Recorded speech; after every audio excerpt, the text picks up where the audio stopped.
Hello everyone, welcome fellow Tarnished to another episode of Elden Ring full walkthrough.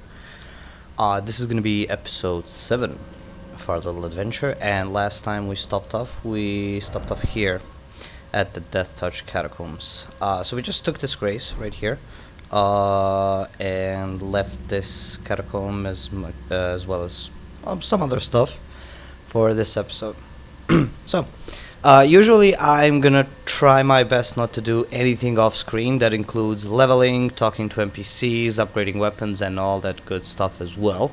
So, since we have a decent chunk of runes, let's see if we can level up a bit. So we can level twice. Okay, so we got our dexterity up to 18. Our endurance 13, vigor at 7. Okay, so at this point I think I'm gonna slowly start investing into intelligence. And as I was looking at my previous videos, I noticed that I was talking a lot about this battle mage build, but so far you haven't seen anything magey about it. That's because I am waiting to actually, let me just show you guys real quick.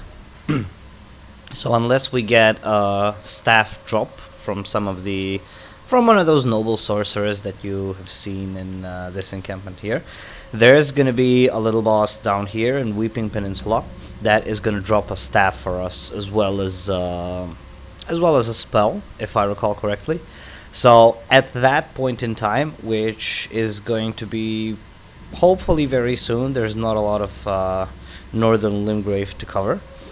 But at that point, once we get that staff, we're gonna go buy some spells, and we're actually gonna introduce the mage part into the fray. But in the meantime, I am gonna start preparing.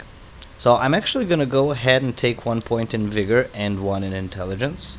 I'm gonna actually, yeah, this is. I mean, I'll keep leveling. Intelligence is going to be primarily there. I'm going to get it up to at least 16, 17. And I'm going to consider in parallel leveling either vigor or endurance or even mind. We might even need to get our mind up, which is our total FP pool. Just to prepare for that section of the build, right? So here we are, Deathtouched Catacombs. Let's go ahead and take a look around.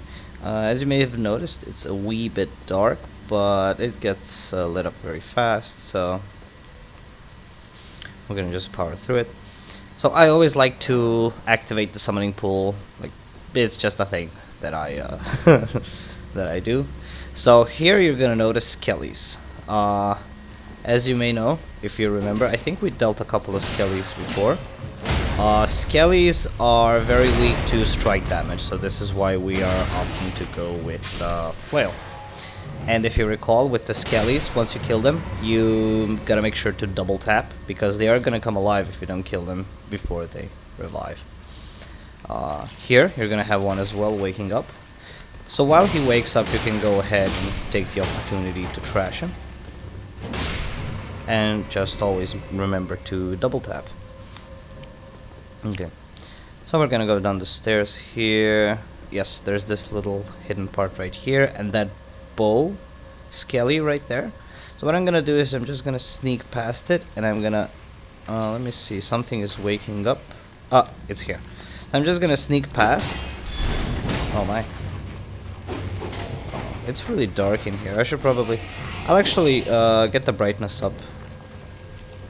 What the hell? I was holding my shield. I'm actually gonna get the brightness up after this combat. And always make sure to use your frames to your advantage. So I'm gonna just do a critical on him, just so I can have some time to deal with the other skelly.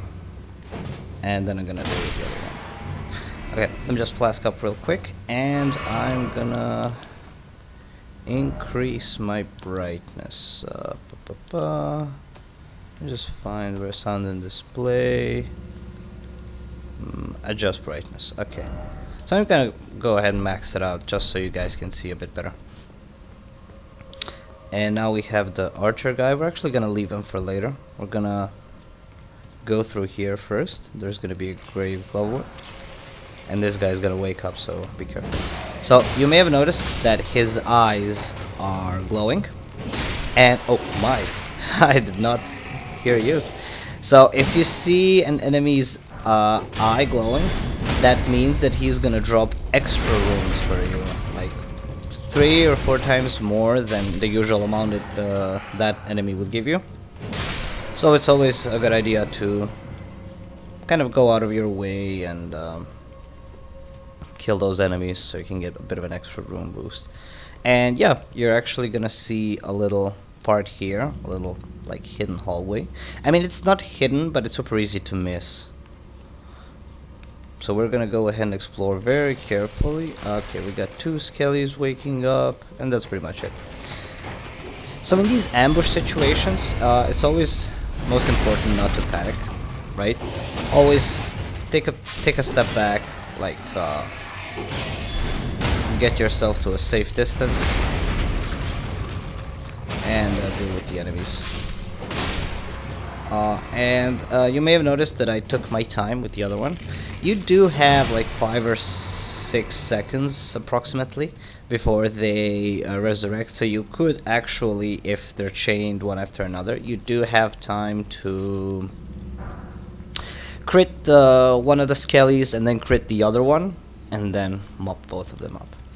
So another smart thing you can do here is you can sneak when passing through this area, because oh wait, they're not active yet. So there's gonna be a skelly awakening here. You see the bow and a couple of bones. There it goes. And we got the Uchi Katana. We're gonna go ahead and take a look at that in a second.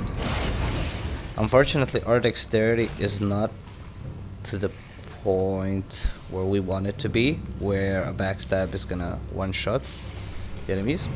So just go ahead and run, pick up this glovewort, and then as you have your shield up, run back. What I'm gonna do is I'm actually gonna try and get this skelly to... Oh my, they can climb? Well, that's something I didn't know. In this case, it's always best to kind of pull them one at a time. I'm just gonna wait for this skelly boy to approach me. When he chooses to do so. Let me see. Oh, he's actually gonna just drop aggro. Okay, so we're gonna go ahead and take use of the iframes and backstab him. Oh, perfect. We're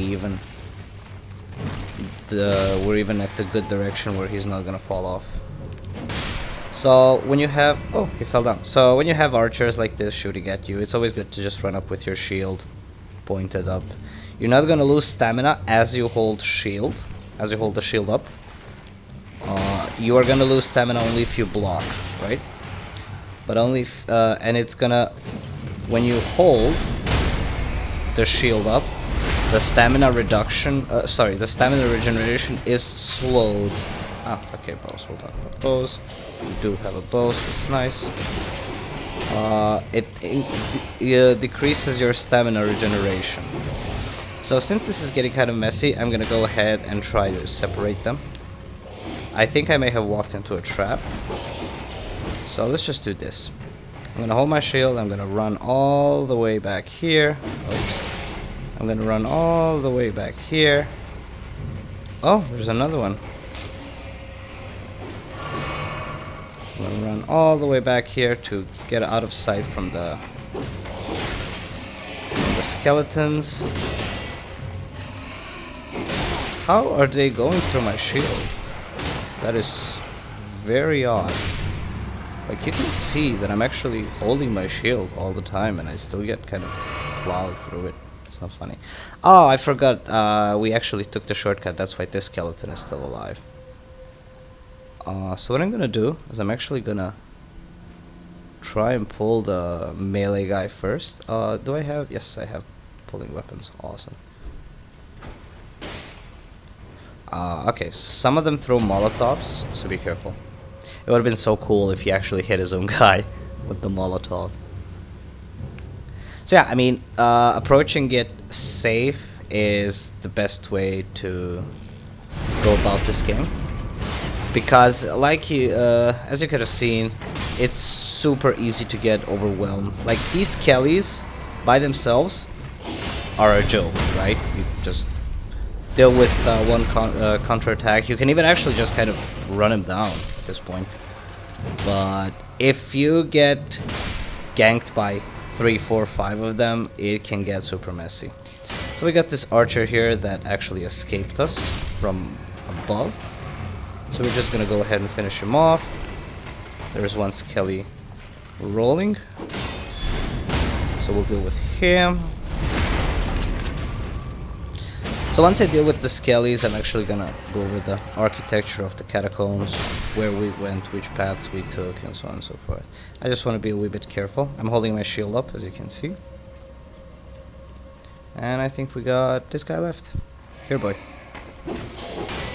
There we go. Beautiful.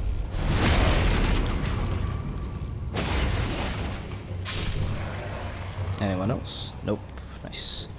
Okay, so let's talk a bit about the catacombs in this place. So this upper part right here is we took that little hidden hallway, little secluded, let's call it hallway, and we ended up there. We picked up the Uchigatana there, and then we jumped them down. And as you saw from me running away from skelly danger, when we go back, we just go back to the beginning of the catacombs right here. Right, this is where we started off. We went down. This is the secluded hallway, and this is just the main path that you could take if you missed the hallway, or if you just decided to take that route first. I usually like to go topside first and try to clear any of the archers. I wasn't very effective with that, but that's kind of a helpful way to go about it. And in this room, there's nothing you can. I mixed up this room with some other room, where there are like 4 skellies, one in each corner. This room is empty. You just open the lever, and there's an item here that's super easy to miss. Blood rose. Okay, so before we continue, let's take a look at some of the swag we picked up. One of that swag is Uchigatana, a katana with a long single-edged curved blade, a unique weapon wielded by the samurai from the land of reeds. The blade, with its undulating design, boasts extraordinary sharpness, and its slash attacks cause blood loss. So this is an amazing weapon to start with, if you're on a dexterity build, of course. Like, if you picked up the samurai class, this is going to be our starting weapon, actually. This is a very, very good. We're actually going to replace our falchion with Uchigatana for the time being, and it's going to be our primary slash weapon for the time being. Either Uchigatana or Twin Blade. I mean, Uchigatana is very effective. Let's actually check the stats real quick. So, Twin Blade, 119 plus 20. Uchigatana. So, Uchigatana has a bit of a stronger scaling, but a bit lower base damage. So, this is 139. This is 138, right? The only difference is Uchigatana has blood loss. The Twin Blade is super cool, however, so it's it's a tough call to make. I'm gonna stick with the flail for the time being. I'm actually gonna see if I can wield both weapons. Oh, I'm in heavy load, unless I get rid of the torch. I'm still in heavy load. Okay, never mind. I'm gonna keep the torch, and I'm gonna keep the flail. The only reason why I want to have both of them at the same time is because I want to be able to swap at a moment's notice if I need to switch to a different type of weapon. Depending on what kind of damage I'm looking for. Is it strike? Is it slash? Is it thrust, standard? Or if there's some status effect, like bleed in this case with Uchigatana. Also, the flail has a bleed build-up as well. A bit higher than Uchigatana. Just 5 points, but it does make a difference. Like, it's probably 1 strike sooner. Could be in some with some enemies. So yeah, we're gonna go ahead and rest at the Grace, refill our flasks. Let me see. Nope, we can't level up. Okay, let's check out our inventory. We got our flasks ready. What are the talismans we have?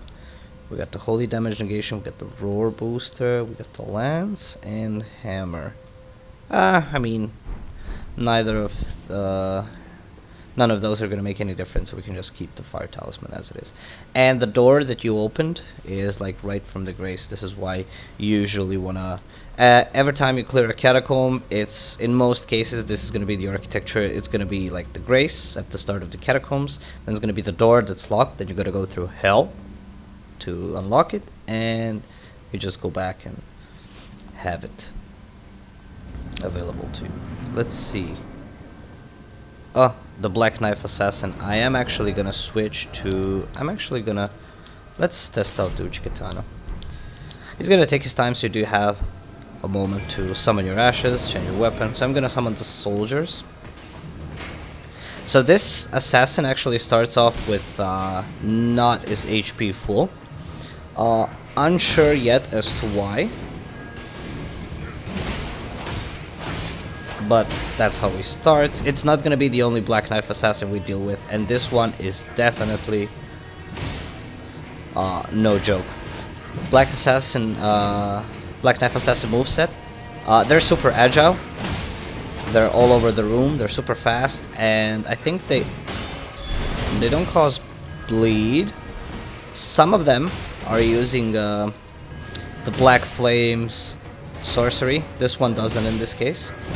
Be wary that they can't be backstabbed, but this one is super easy, right? We didn't even have to go back and refill our flasks. But we picked up a talisman, Assassin Crimson Dagger. This is a very good talisman. An Assassin's Dagger, misshapen and stained in crimson. Critical hits restore HP. This charm is modeled after the darkly gleaming blades used in the Night of Black Knives, those which gave the demigods their first taste of death. So this is going to be our first awesome talisman that we're actually going to use consistently. So every time you do any kind of crit, it can be guard break, it can be backstab, any kind of critical animation that you do, any kind of critical attack that you do, in this case is going to restore a part of your HP, and that's very good. It comes in very handy, very good talisman. So I'm gonna actually pick up this chest as well. Deathroot. Let's go ahead and take a look. This is labeled as a key item, I believe. Yep, there it is. A source that gives rise to those who live in death. The beast clergyman found that bestial sanctum in the distant east collects and devours these roots. On the night of the dire plot, the stolen rune of death enabled the first death of a demigod. Later, the rune of death spread across the lands between through the underground roots of the great tree, sprouting in the form of Deathroot. Okay, so a couple of things I want to talk about. So we mentioned, with the talisman, we mentioned the Night of the Black Knives, the plot. So I want to talk about that first. As you saw in the cutscene, there was a plot event that started this whole mess in the lands between, and it's the Night of the Black Knives. Up until that point, no one could actually die, per se, right? You could die and you could just be returned to the Earth Tree, and the Earth Tree would return you from its grace to the nearest point of grace, site of grace, and then you would be able to continue living. You could die, but you're also resurrecting. The Night of the Black Knives is a first recorded event in not human history, but the lands between history, so to say, where a first permanent death is recorded. It's also known in this game as Destined Death.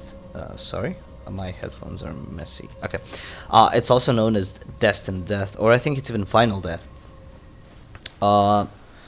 That's the first recorded actual death in the history of this place, and it was done at that very night. It was done by these same Black Knife assassins that you've seen. They're like a section of individuals that are... Oh, okay, I'll continue talking about this later. There's this jolly little fellow. I love this NPC. This NPC is actually just very, very cheery, lovely, and I enjoy doing his quest line. And it's a long quest line, and it's very emotional, so I'm just gonna stay at that. For the time being, let's talk to him, see how he got himself in this mess. Hello! Oh, my stars! I'm so happy to see you. I am Alexander, also known as the Iron Fist. And as you can see, I'm stuck here. please, can you help me out of this? So, if you say don't help, he's gonna just stay there and you're not gonna be able to progress his quest line, but as he asked us so kindly, we are gonna go ahead and help him out. My thanks, 1,000 thanks. Just give me a good smack from the rear with something nice and big, and I'll pop clean out, I'm sure. Don't dally. No, there's no need to fret. I'm very well trained. Give it your all, I say. So he said give him a smack from the rear. So what I like to do is, since I found this to be the most effective means of helping him out, either a big weapon or a strike weapon. And what you can do is you can just charge your heavy attack and boom, sometimes two hits is what it takes, and you get Triumph and Delight. Okay, let's go ahead and talk to him, see what he has to say. Well played, good sir. Well played. Though that mighty wallop of yours almost spelled the end of me. Well, I'm out now, and that's what counts. I thank you. And as a token of my appreciation, I'd like you to have this. And we get the Exalted Flesh. Thank you very much, kind sir. Once again, the pleasure is mine. I am the warrior Jar known as Alexander. Iron Fist Alexander, in fact. I journey to the east, where I intend to further my education in the ways of war. And beyond these lands lie the scarlet, rot-blighted Caelid wilds. And upon their southern edge is Redmane Castle, in which a festival of combat is being held. I'd heard whispers of such festivities before. Doesn't the notion set your breast aflutter? Indeed. I'm heading eastward to Redmane Castle on the southern edge of the scarlet, rot-blighted Caelid wilds. I've heard there's to be a... Yeah, so he's that's going to be the end of his dialogue. He's going to stay there for a while until he progresses a bit in the game. So this is Alexander. He is a warrior Jar. This is not the first type of an individual of Jar persuasion, so to say. We're going to find more of them. Some of them are going to be actually hostile. Some of them are going to actually be friendly. But we'll talk about them as we move along. Keep eyeing. So before I continue, I'm actually going to go ahead and search this little plateau right here. So these octopi, as we established, there's no point in like messing with them. They're just too tanky, and it doesn't pay off. So this little plateau right here with the lake is kind of empty, nothing of value to us. Okay, so where was I? So yeah, that was that was the first recorded death with that dagger.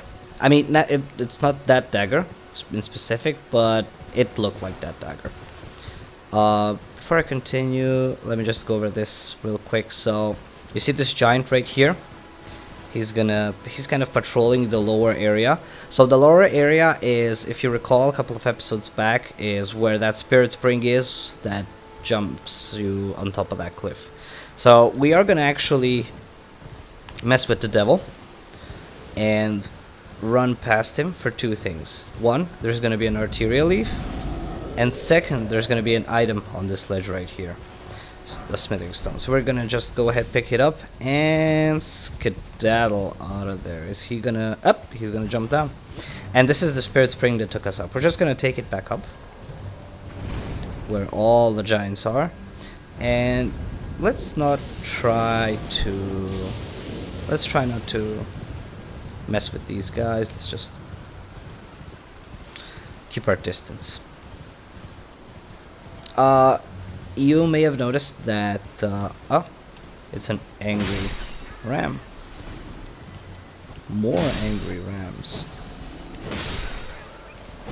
Let me just deal with them real quick. So you may have noticed that we can... Oh my god.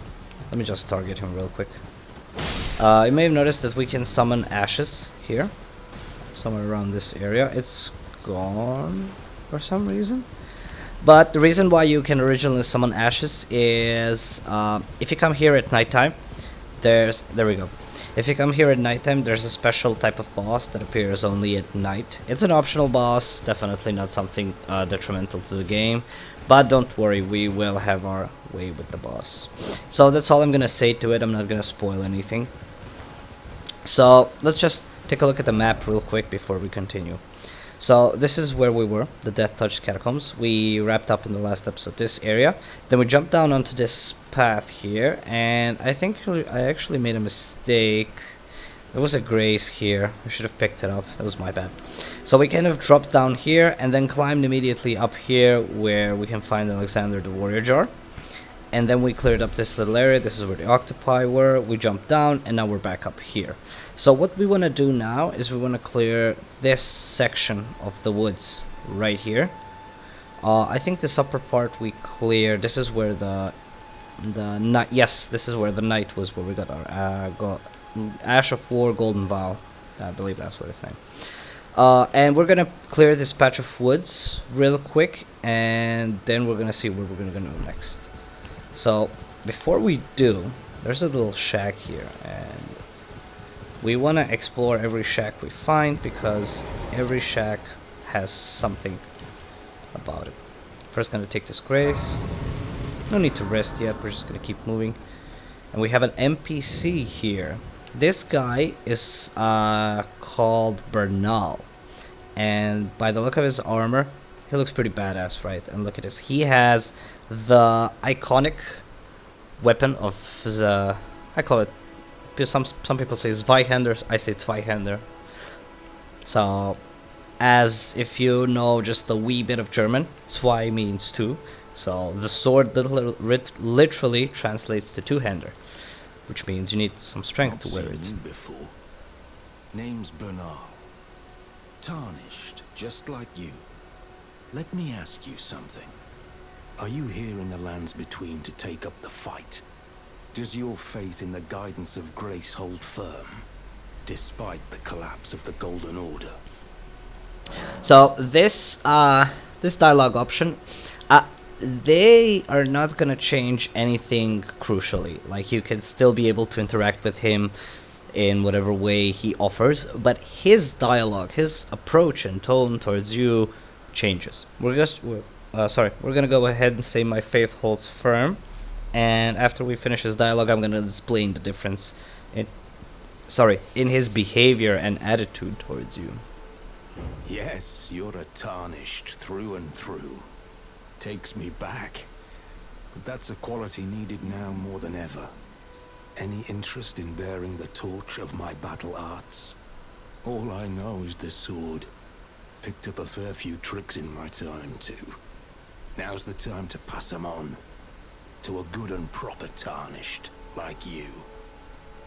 So, the main difference is the way he talks to us now, after we said that our faith holds firm, is he's friendlier, proud, so to say, of us. So he, like you noticed in the last piece of dialogue, he says, now is the time to pass them on to a good and proper tarnished like you. If you have chosen the I'm not sure option, he would have just said a good tarnished like you. So you are okay, you are clearing the lands between, you're taking up the fight and so on and so forth, but you are not proper, you are not guided by the grace, which means you are not, you're not religious, so to say, in some weird way. So before we see what skills he has to teach us, let's go ahead and exhaust this dialogue real quick. There's a myriad of battle arts in these lands that I've yet to discover. Mementos of all the warriors who raised their arms in battle, lost and died. A fine tale, all told, of true chivalric romance. That's how I fell in love with the sword and the arts of combat. It grants meaning even to falling in battle, to death itself. So he's just gonna talk about his calling, so to say. That this last piece of dialogue does not change no matter what you select as an option. So there we have it. So he teaches us Ashes of War that we can apply. So let's see. Ash of War: Stump, Upward Cut, Kick, Endure, War Cry, Spinning Slash.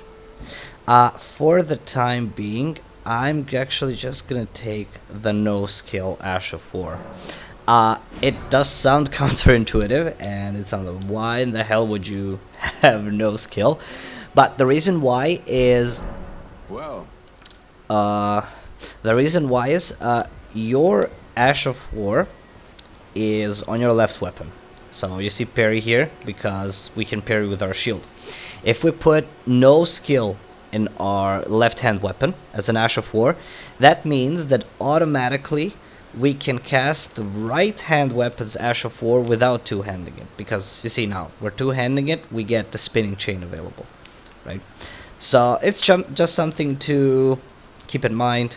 I always like to buy it just to have it in case I need it anytime soon. And yeah, if I recall correctly, before we continue through the forest, I believe we dealt with these guys, right? So yeah,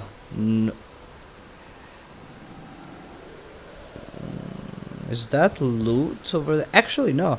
So yeah, left of the shack you have these two Kaiden swordsmen wandering about. Obviously, the best way to approach it would be to... Let's go ahead and test out the Uchigatana a bit more.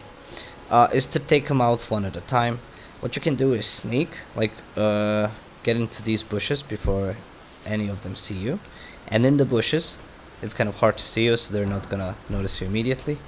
We're gonna pick up the fire arrow, and we're gonna start with backstabbing this guy. Did we pull the other guy? No. Awesome.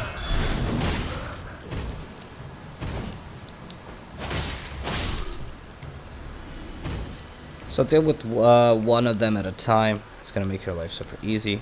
And we're gonna do the same thing with this guy. We're gonna sneak into the bushes. Be careful that you're actually sneaking. Like, if you're running into the bushes, he's still gonna hear you. But if you're sneaking, that means you're safe. Let's just go ahead and charge the charge attack and deal with him. Okay, awesome.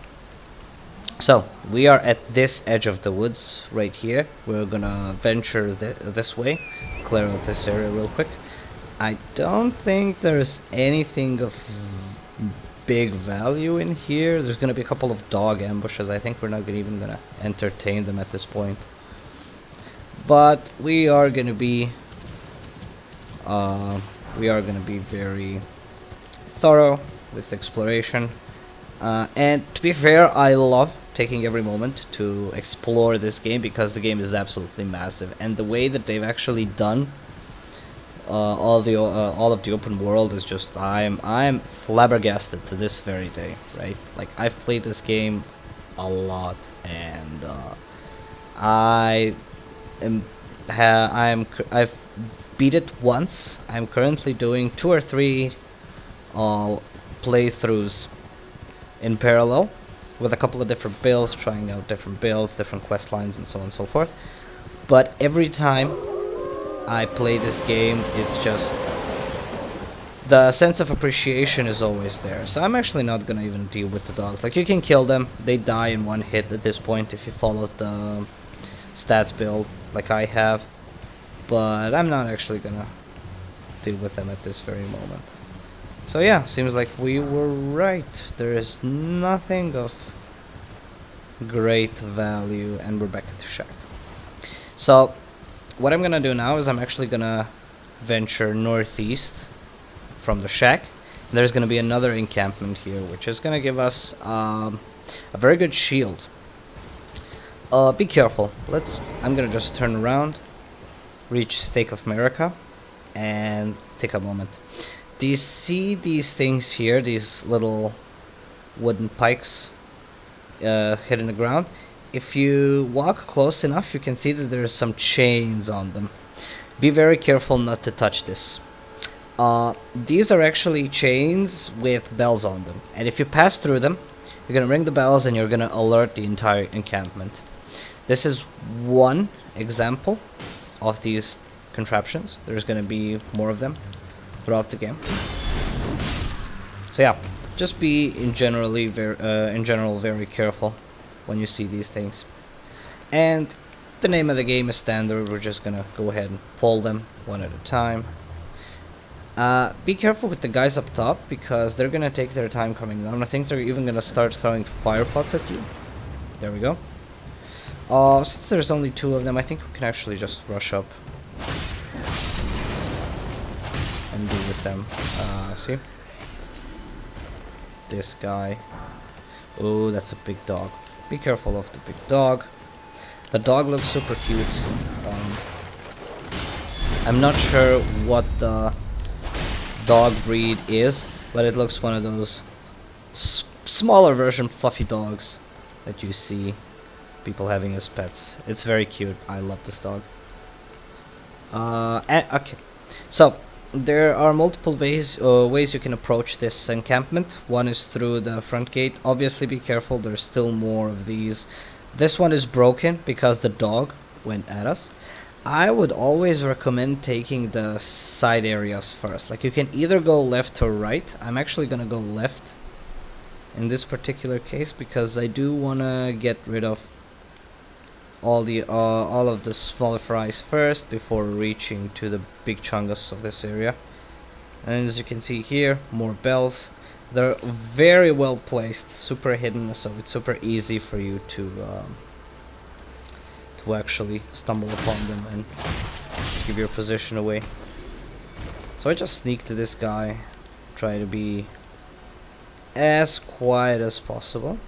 So there above that tent, sitting at the campfire, is the big chungus I was talking about. So the reason I went this way first is I wanted to get rid of all of these soldiers, regular soldiers first, and having the big guy all to myself. So standard stuff, pulling one at a time.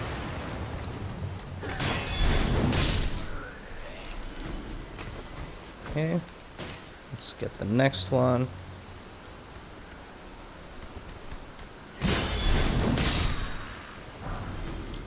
So playing it safe is never gonna cost you much.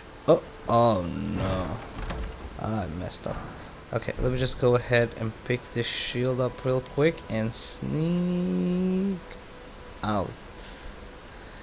Okay, if we actually have to deal with him, let's deal with him away from the others.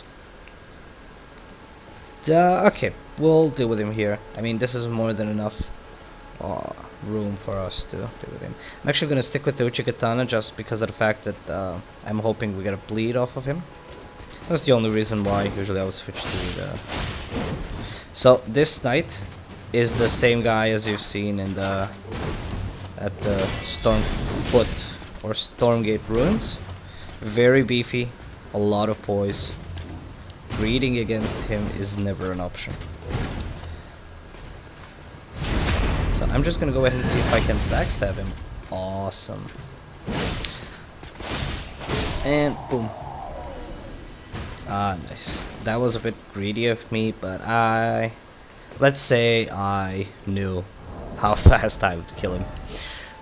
Okay, we got the Beast Crest Heater Shield. So, unless you start with the Vagabond or the Confessor, all of the other classes that have shields are gonna be suboptimal shields. This is gonna be the first best pick for you. It's actually gonna be a good pick for us as well because it gives us a little bit more of a guard boost, and since we're not going to be encountering any holy damage anytime soon, all of the other damage type negations are going to come in handy sooner. The weight is the same, the skill is the same, the scaling is all the same. This one is just better altogether with all the other resistances. So that's the shield that I was talking about that I wanted to pick up here. Very good stuff, especially if you have a shield that does not block 100% physical damage.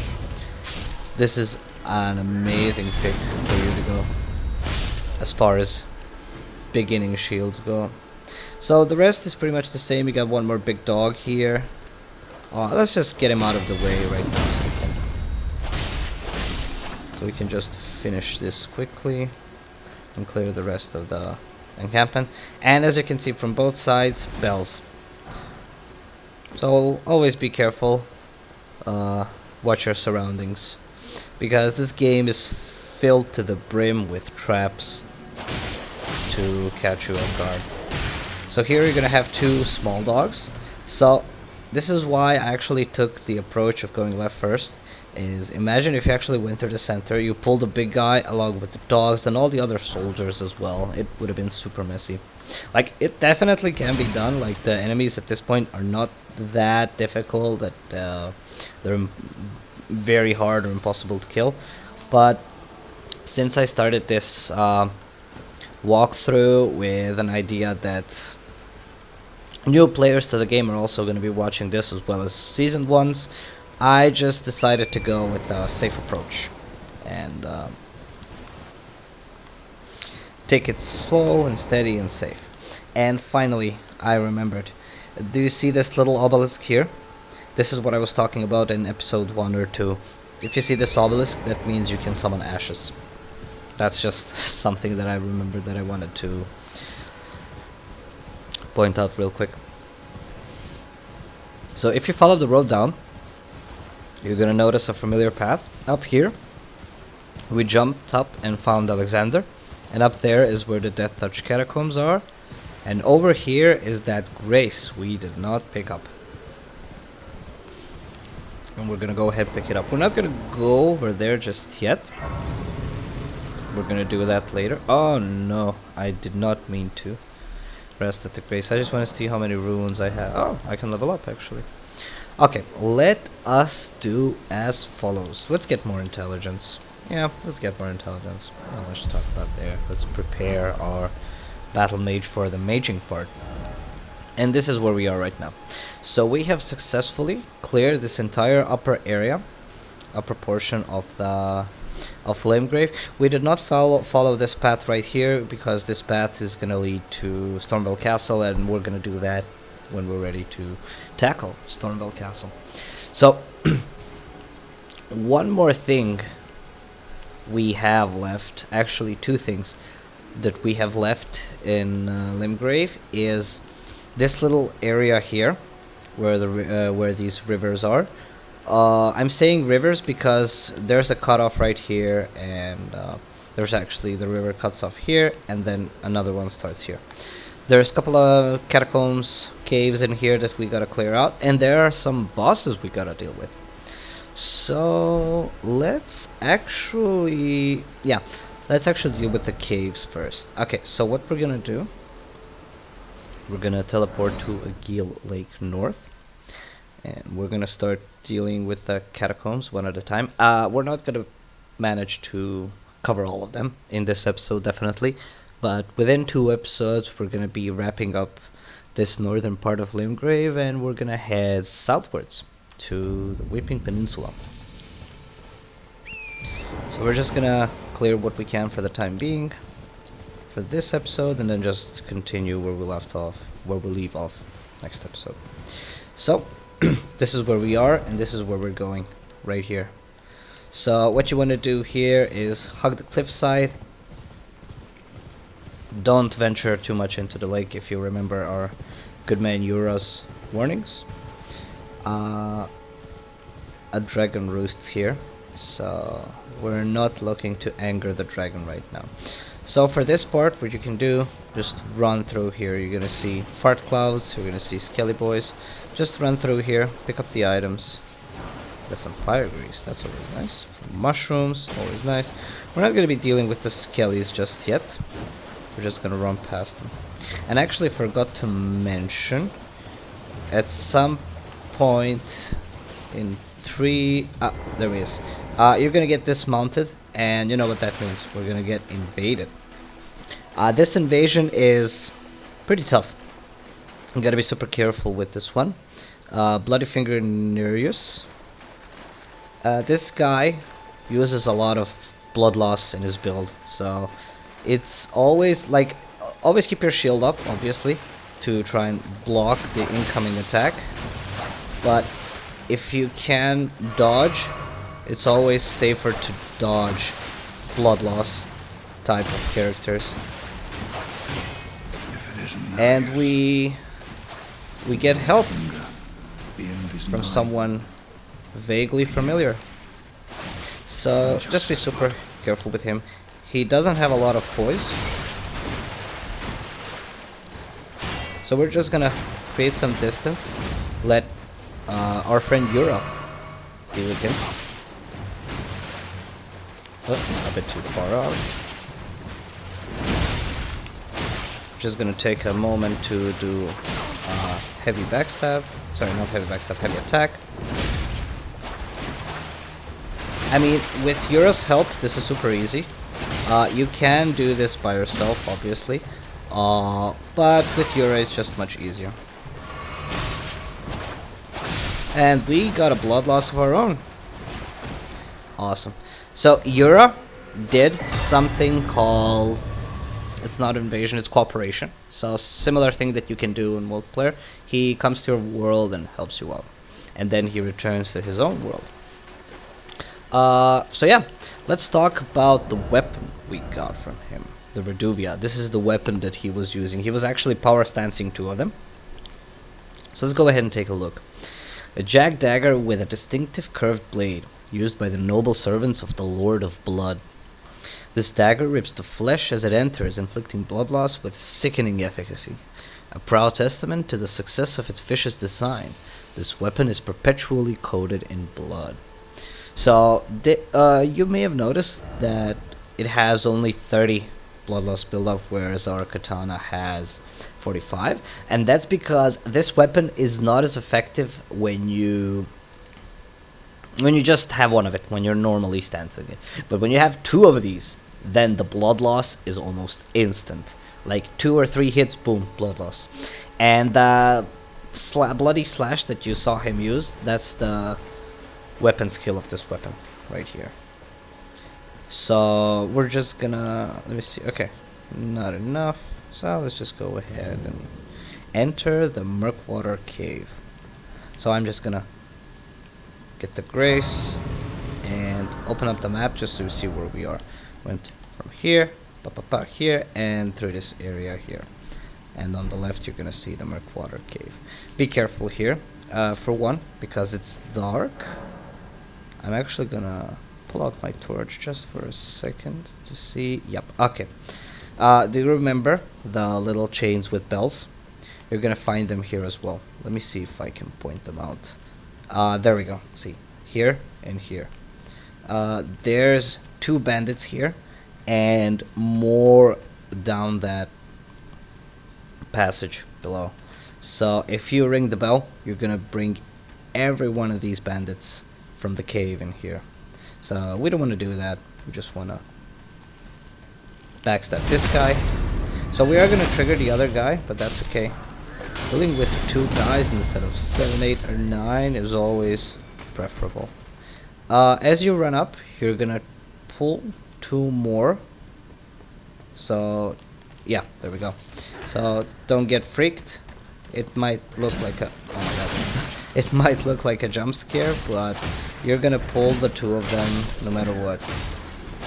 If you're bound to make noise as you clear out this guy, so you're gonna see them as well.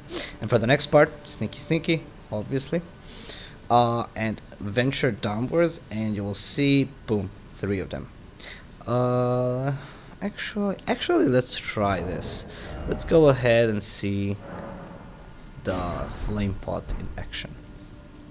Actually, I need to put it on my bars. Let's see if we can get all 3 of them. Oh, we got 2 of them. Very good. So, as you can see, fire pot. Super big damage. What I want to do is actually I want to backstab him so I can heal up a bit. There we go. Perfect. And you saw the healing effect. Very useful stuff. Very good. So we got a bunch of balls, a short sword, and they're guarding a chest here. So let's go ahead and pick it up real quick before venturing onwards. We got mushrooms. Not a chest-worthy loot, I would say, but since it's mushroom, you know we love our mushrooms, so we're gonna take it. So that's all of the bandits in this place, so now all that we have left is this little area right here. Let's go ahead and see what awaits us there. Oh, fog gate. We have a boss.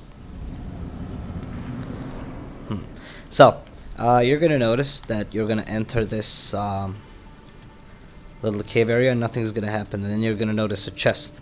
You're gonna be prompted to open it, as any player would, myself included. And once you do, the boss is gonna jump from up there. And doesn't he look and sound familiar? The gods demand repentance. It's our boy Patches. Cough up your coin. All of it. Not to underestimate him because he's Patches. He does pack a punch. So be careful. Be very careful with dealing with him. Like, and oh my god. Special for rotten.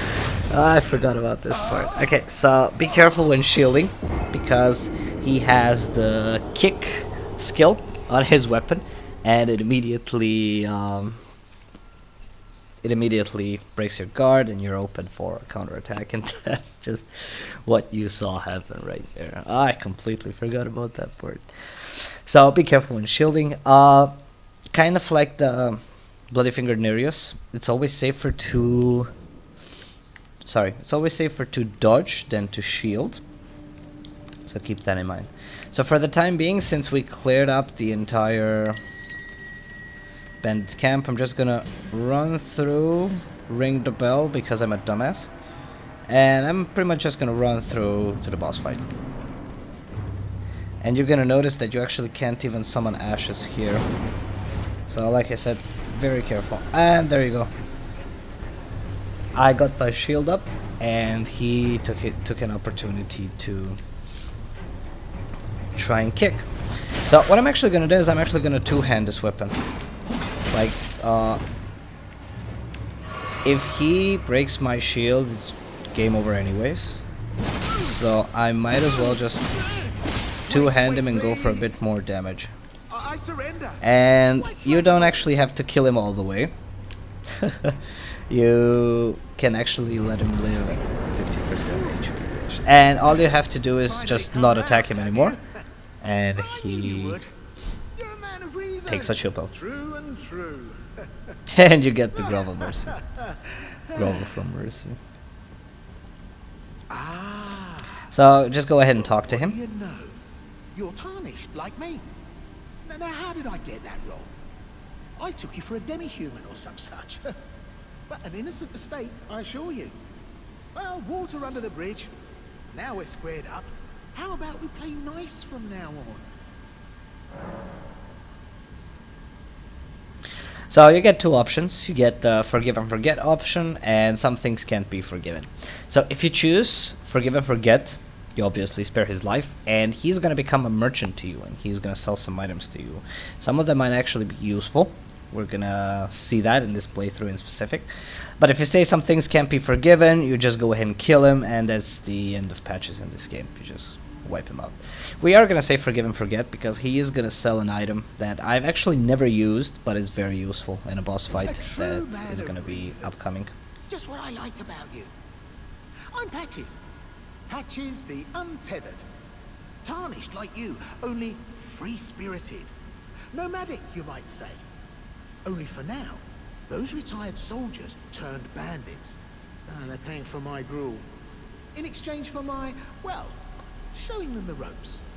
But honestly, this looting racket is bloody terrifying. Frankly, I'm ready to wash my hands clean. Maybe set up a legitimate shop. So don't be a stranger, huh? I'll be ready to wheel and deal come next time.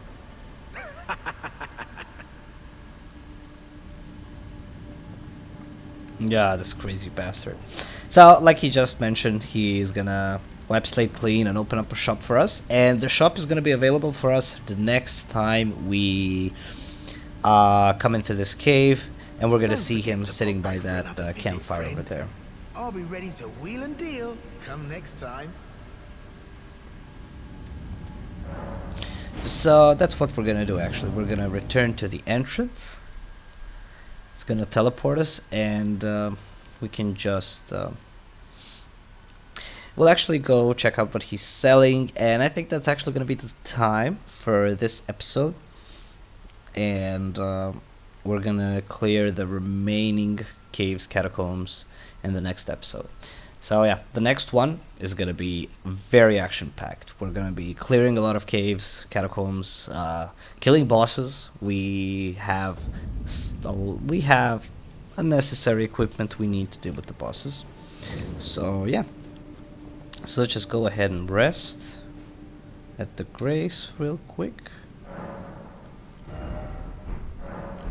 Can we level up? Nope.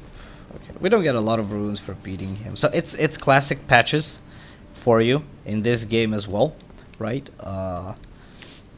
There's a reason why he's so vigorously hated by the Souls games gaming community. So he's just gonna cause you all kinds of hell in almost every Souls game. I haven't played every Souls game, so I'm not 100% sure. I'm just gonna wait for these guys to come here so I can talk to Patches in peace, or not. Okay, awesome. So I haven't played every Souls game, but I've played several of them, and I always notice the recurring theme with him. Well, nice So of you here to he is, drop in sitting by the finally. campfire.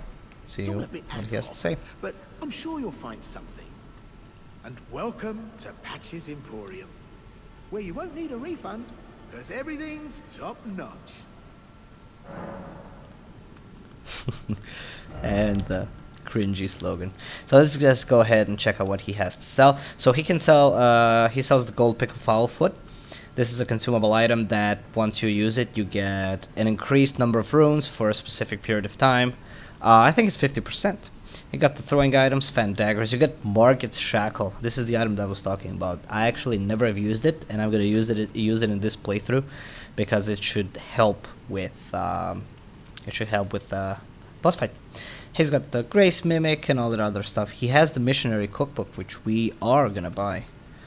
Scriptstone, Grace Mimic, and we can actually, he teaches us to craft this, so that's actually what we're gonna do right ahead. We're gonna go ahead and buy this right now. Yeah. Let's talk about the I had bandits. those bandits See what he make has a to say. clean break. Now they're all suppliers, and good ones at that. I mean, they don't understand a word I'm saying, but it hardly matters. We have a natural connection. They're all foot soldiers, survivors of a defeated army, worked to the bone by their high and mighty lord, only to be thrown out with the rubbish. It's the same old story everywhere I go. To hell with it